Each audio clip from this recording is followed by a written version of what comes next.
एक गांव, 70 परिवार और सैकड़ों लोग, लेकिन अब वो गांव खंडर बन चुका है।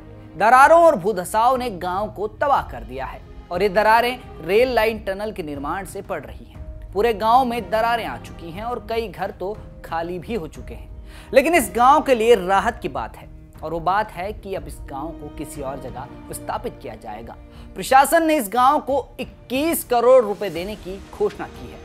मतलब कि इस गांव का अब एक नया जन्म होगा, लेकिन वो कोख किसी और की होगी। किस गांव की मैं बात कर रहा हूं और क्यों इस गांव के हालात बने, तमाम जानकारी जानेंगे आज की इस खास रिपोर्ट में।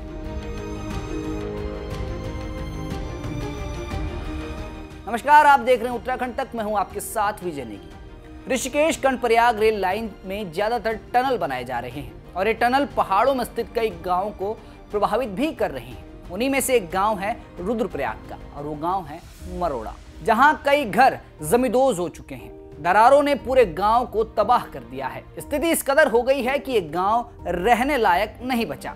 जिन पीड़ित परिवारों को मुआवजा मिला है वो गांव छोड़कर जा चुके हैं, लेकिन कई परिवार आज भी इस गांव में मौजूद है क्योंकि उन्हें अभी तक मुआवजा नहीं मिला है। और घरों की हालत आप तस्वीरों में देख सकते हैं। कभी जिस गांव में बच्चे खेला करते थे, चहल पहल हुआ करती थी, वो गांव आज खंडर में तब्दील हो चुका है।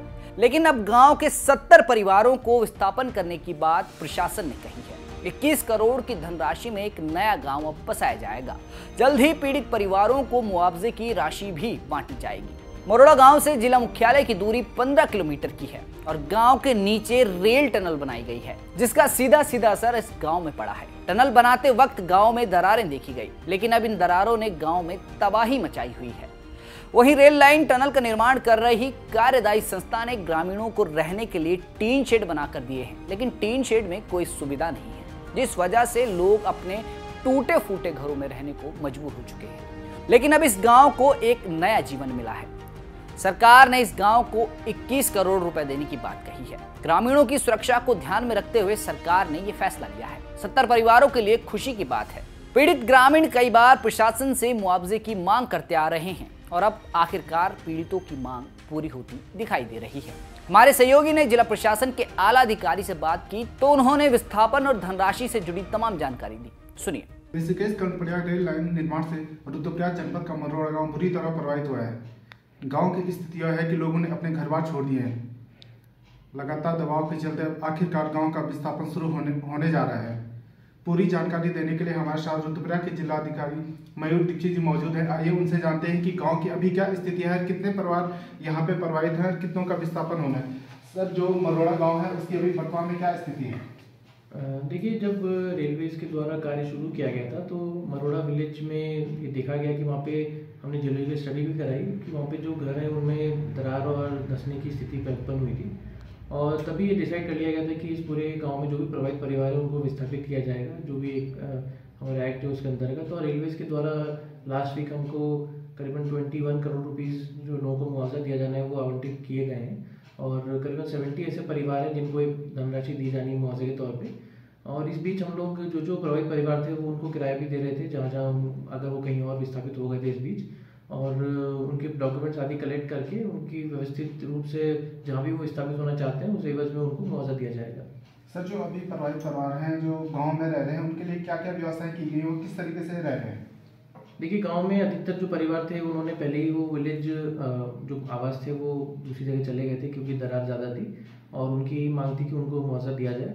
कुछ एक ऐसे परिवार हैं जो कि अभी भी गांव में निवासरत हैं जहां पर दरार कम है, उनसे भी जैसे उनको मुआवजा दिया जाएगा उनसे भी अनुरोध किया जाएगा कि आप भी अपने दूसरी जगह विस्थापित हो जाएं, अगर क्योंकि वो जगह सेफ अगर जियोलॉजिकल स्टडीज़ में दिखाई दे रही है। और इसके अतिरिक्त कुछ ऐसे टिन शेड्स आदि भी निर्मित किए गए थे जहाँ पर 1-2 परिवार रह रहे हैं जिनके पास और कोई रहने की जगह नहीं थी। सर, अगर बात की जाए तो जो रेल लाइन का कार्य है वो लगातार चल रहा है। कई अन्य गांव भी हैं जो प्रभावित होने की कगार पर हैं या प्रभावित हो चुके हैं, उनके लिए प्रशासन की ओर से क्या व्यवस्थाएं की गई हैं? देखिए, हमारी लगातार सभी अफेक्टेड विलेजेस के जो प्रतिनिधि हैं या वहाँ के जो अफेक्टेड फैमिलीज हैं उनसे बातचीत हो रही है और हमने कई इसमें स्टडीज़ भी कराई हैं। इस बीच एक जॉइंट कमेटी हमने अभी बनाई जिसमें रेलवेज के भी अधिकारी हैं प्लस इंडिपेंडेंट एजेंसीज़ के भी जियोलॉजिस्ट हैं और हमारे कुछ रिप्रेजेंटेटिव्स हैं। और जहाँ भी शिकायत मिलती है कि अगर कोई रेलवे के कार्य से या किसी और भी वजह से उस क्षेत्र में अगर कोई भूधसाव की स्थिति या दरार पड़ने की स्थिति आती है और उसमें कोई ग्रोथ देखी जाती है तो उसको निश्चित तौर पे हम लोग रेलवे से या जो भी संस्था होगी उससे कहेंगे कि आप लोग उनको ठीक करिए, या फिर जो भी अगर विस्थापन की स्थिति पैदा होती है तो उसके लिए भी आगे प्रपोजल भेजा जाएगा। ये थे हमारे साथ रुद्रप्रयाग के जिलाधिकारी मयूर जी, जिनका कहना है कि जो रेलवे लाइन से प्रभावित मरोड़ा गांव है उसका पूरा विस्थापन हो रहा है। गांव में 70 प्रवासी निवासरत हैं जिनको विस्थापन किया जा रहा है। विस्थापन के लिए सरकार से इन प्रभावित परिवारों के लिए 21 करोड़ रुपए स्वीकृत हुए हैं और इनको मुआवजा देते ही इनका विस्थापन किया जाएगा। एक गाँव के 70 परिवारों के लिए प्रशासन ने एक कदम उठाया है, लेकिन कई ऐसे गांव हैं जो रेल टनल या इस रेल लाइन के निर्माण से प्रभावित होते दिखाई दे रहे हैं। तो क्या उन गांवों को भी ऐसे ही विस्थापित किया जाएगा या मुआवजे की राशि दी जाएगी? ये बड़ा सवाल खड़ा होता है। फिलहाल रुद्रप्रयाग के इस गांव के लिए ये बड़ी राहत की खबर है।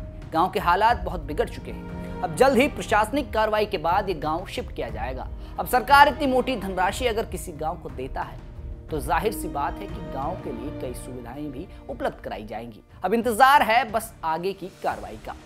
लगातार इस खबर पर हमारी नजर बनी है।